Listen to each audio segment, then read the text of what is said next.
Want to know how to set or change the AI model in Kimi? Well, no worries. So in this video, I want to show you the types of Kimi 2.5 and how you can change it easily. So let's get straight to it. Now, first things first, what you need to do is you can just simply open up kimi.com on your web browser and make sure you are logged in as well.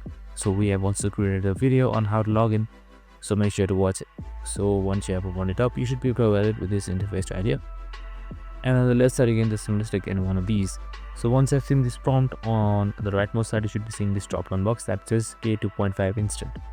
So in order to change it, you can just simply select this drop down box right here and you can see much more of K2.5. So that is instant thinking, agent, and much more. We can also say previous models, which is K2 and K2 thinking, and change it accordingly. And that's it, super simple and easy. This is how you easily change the models in Kimi. I hope this video helped. If it did, make sure to like, subscribe, and tune in with us for more access videos. See you in the next one.